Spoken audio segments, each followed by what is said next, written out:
नमस्कार मित्रों, ज्योतिष मंत्रा चैनल पे आप सभी दर्शकों का हार्दिक स्वागत है।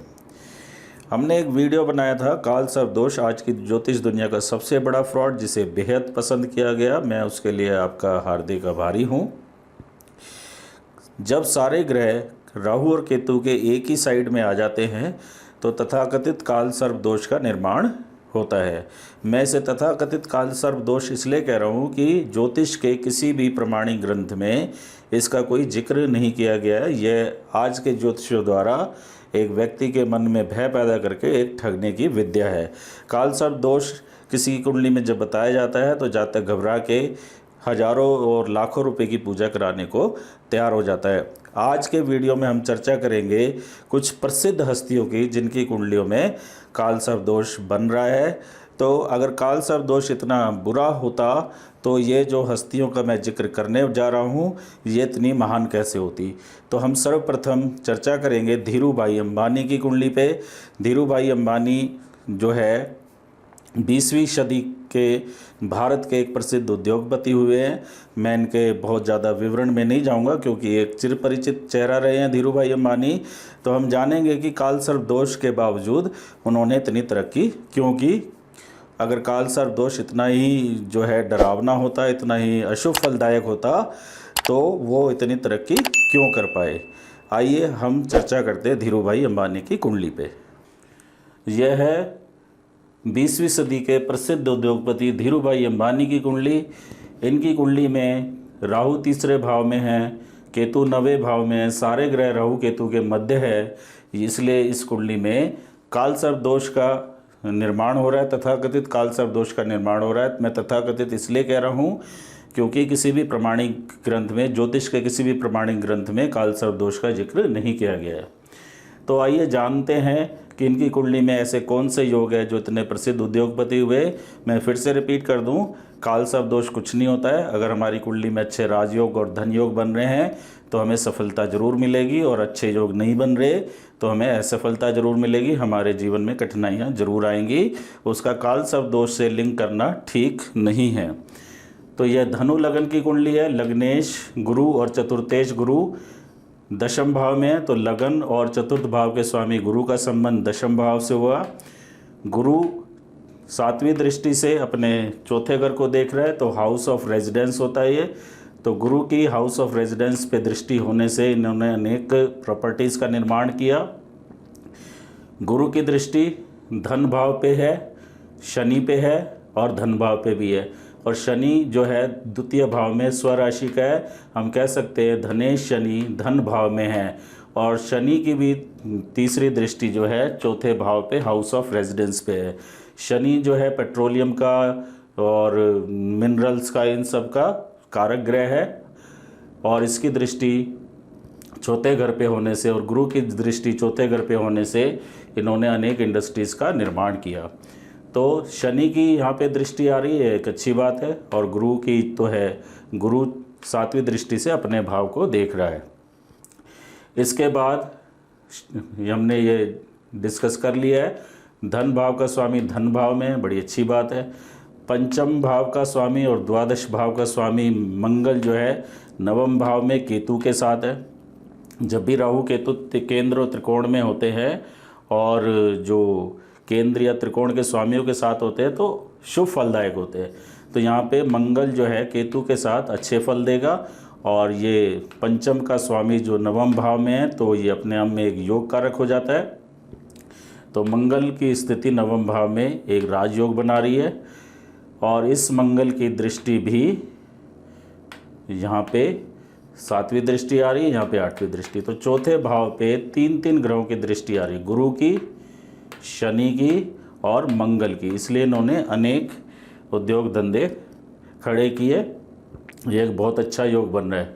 अब आप लगन में देखें, 9वें भाव का स्वामी, भाग्य स्थान का स्वामी जो है सूर्य, वो लगन में है। भाग्य स्थान का स्वामी सूर्य लगन में है। हाँ, अष्टम भाव का स्वामी जो है यह लगन में होना अच्छी बात नहीं है। भाग्य स्थान का स्वामी सूर्य लगन में, ये अच्छे फल देगा, लेकिन अष्टमेश चंद्रमा जो है लगन में है, और चंद्रमा सूर्य होने से ये अमावस्या के आसपास का तिथि को दर्शा रहा है। तो ये एक अच्छा योग नहीं है। तो ये अष्टमेश का लगन में होना स्वास्थ्य संबंधी समस्याएं जरूर पैदा कर सकता है, और हम जानते हैं इनका स्वास्थ्य बाद में बहुत अच्छा नहीं रहा। और इसके बाद देखते हैं हम यहाँ पे ये शुक्र और बुध का योग। बुध जो है यहाँ पे दशम जो एक केंद्र स्थान है उसका स्वामी है, सप्तम भी केंद्र स्थान है उसका स्वामी है, और जो शुक्र है ये लाभ स्थान का स्वामी है। और शुक्र जो 12वें भाव में है ये अपने आप में एक योग कारक माना गया है। तो शुक्र और बुध जो है ये मित्र ग्रह हैं, दोनों 12वें भाव में हैं, और शुक्र जो है लाभ स्थान का स्वामी है, और जो बुध है वो कर्म स्थान का स्वामी है। तो इन्होंने अपने कर्म के द्वारा, और ये क्योंकि विदेश के भाव में योग बन रहा है, तो विदेशों से भी इन्होंने अपने कर्म के द्वारा काफ़ी धन अर्जित किया। दशमेश बुध, एकादशेश लाभ स्थान का स्वामी शुक्र 12वें भाव में होने से इनकी इनकम का सोर्स विदेश के विदेशों से भी दिखा रहा है। अब शुक्र जो है 6ठे भाव का स्वामी भी है और वो द्वादश भाव में है। तो यह एक विपरीत राजयोग होता है। विपरीत राजयोग जो है व्यक्ति को संघर्षों के बाद सफलता दिलाता है। विपरीत राजयोग होने से अगर व्यक्ति साधारण परिवार में भी पैदा हुआ है, तो अगर उसकी दशा अंतर्दशा टाइम पे आती है तो ऐसा व्यक्ति सफलता के शिखर को छू सकता है। तो ये धीरू भाई अंबानी की कुंडली पे बहुत देर तक विचार किया जा सकता है। हमने एक संक्षिप्त रूप से इसका एनालिसिस किया है, सिर्फ ये जताने के लिए कि काल सर्प दोष अगर इतना ही अनिष्टकारी होता तो धीरू भाई अंबानी इतने बड़े उद्योगपति कैसे बनते। आइए अब हम एक और प्रसिद्ध व्यक्ति की कुंडली पे चर्चा करते हैं, सचिन तेंदुलकर की कुंडली। सचिन तेंदुलकर की कुंडली में भी काल सर्प दोष है, और काल सर्प दोष के बावजूद भी वो इतने बड़े क्रिकेट के खिलाड़ी कैसे बने। आइए हम अगली कुंडली सचिन तेंदुलकर की लेते हैं। ये है विश्व प्रसिद्ध क्रिकेट खिलाड़ी सचिन तेंदुलकर की कुंडली, जिनके नाम शतकों के शतक का रिकॉर्ड है, और अनेक ही ऐसे रिकॉर्ड हैं जो अभी तक टूट नहीं पाए। तो आइए हम चर्चा करते हैं सचिन तेंदुलकर की कुंडली पे। इस कुंडली में भी आप देख पा रहे हैं कि सारे ग्रह जो है राहु केतु के एक ही साइड में है, कोई भी ग्रह इस साइड में नहीं आ रहा।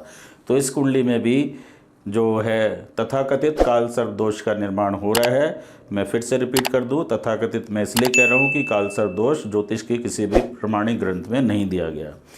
यह सिंह लगन की कुंडली है। लगन का स्वामी जो है भाग्य स्थान में है और उच्च का है। सूर्य मेष राशि में उच्च का होता है। भाग्य स्थान में लग्नेश उच्च का है। लग्नेश सूर्य भाग्य स्थान में उच्च का है, और ये दशम भाव के स्वामी शुक्र के साथ है।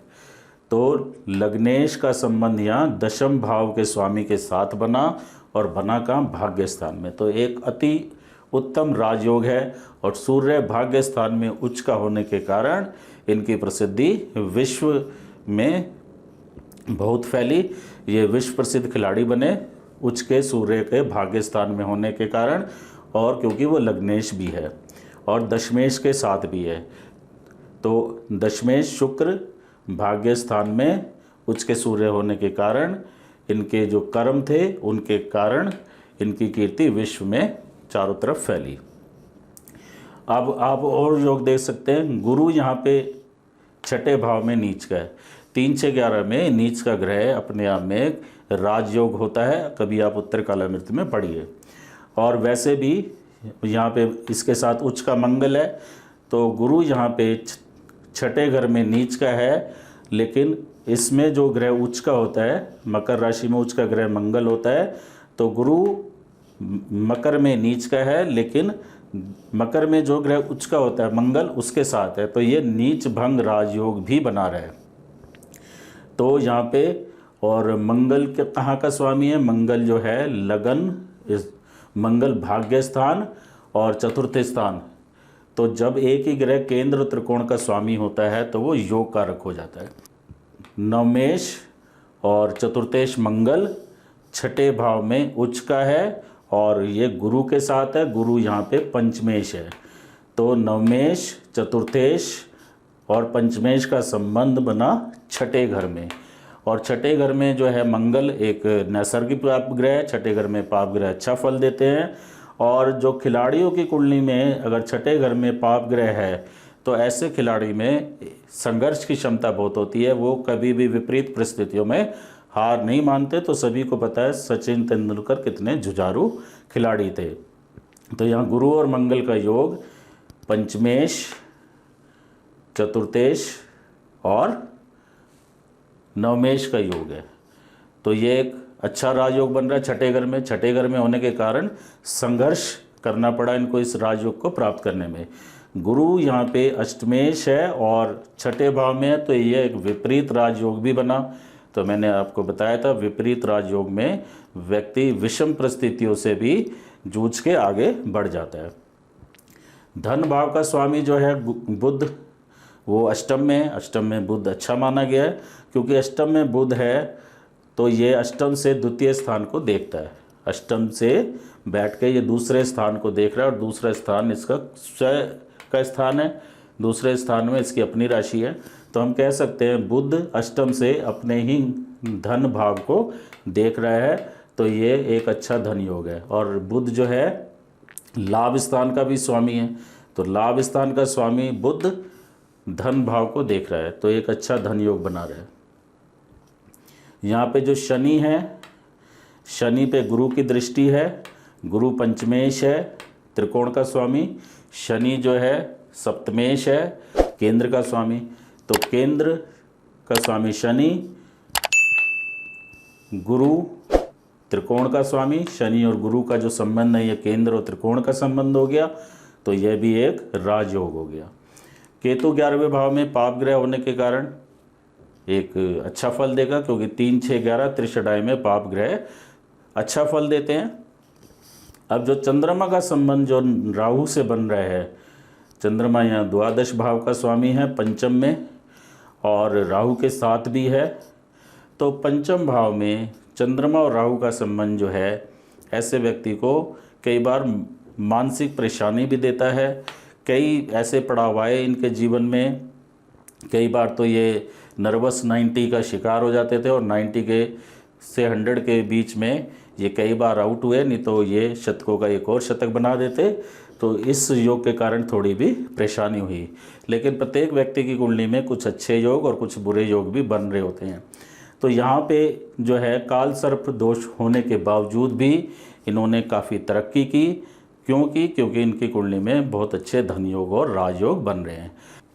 तो हमने देखा कि काल सर्प दोष होने के बावजूद भी व्यक्ति जो है बुलंदियों को छू सकता है। तो काल सर्प दोष के कारण हम ये नहीं कह सकते कि व्यक्ति का जीवन बर्बाद हो जाएगा। तो प्रिय मित्रों, यदि इसके बाद आपसे कोई ज्योतिषी ये कहता है कि आपकी कुंडली में काल सर्प दोष है, तो आप घबराए नहीं। अगर आपकी कुंडली में अच्छे राजयोग और धन योग बन रहे हैं तो आप सफल जरूर होंगे। और अच्छे योग नहीं बन रहे, मिश्रित योग भी बन रहे हैं, तो साधारण फल जरूर मिलेगा। और यदि कोई ग्रह आपको बहुत ज़्यादा परेशान कर रहा है तो किसी योग्य ज्योतिषी से आप सलाह करके उसका उपाय पूछ के कर सकते हैं। और मैं उपायों के बारे में एक वीडियो बनाऊंगा। आजकल उपाय के नाम पे भी लाखों की पूजा बता के लालची ज्योतिषियों द्वारा व्यक्तियों को ठगा जा रहा है। सबसे बढ़िया उपाय है प्रभु के शरण में जाना और प्रभु को स्मरण करना। आप कोई भी मंत्र प्रभु के नाम का कर सकते हैं, आपको लाभ जरूर होगा। आप विष्णु सहस्त्र नाम का जाप करें, आपको जरूर लाभ होगा। और प्रभु में कंप्लीट सरेंडर करें, आपको हम एक दिन सफलता जरूर मिलेगी। आशा करते हैं आपको यह वीडियो पसंद आया होगा। अगर आपको यह वीडियो पसंद आया है तो इसे लाइक ज़रूर करें। यदि अभी तक आपने हमारा चैनल सब्सक्राइब नहीं किया है तो इस चैनल को सब्सक्राइब ज़रूर करें। आने वाले वीडियो में हम किसी और टॉपिक पे आपके साथ चर्चा करेंगे। धन्यवाद। आपका दिन शुभ हो।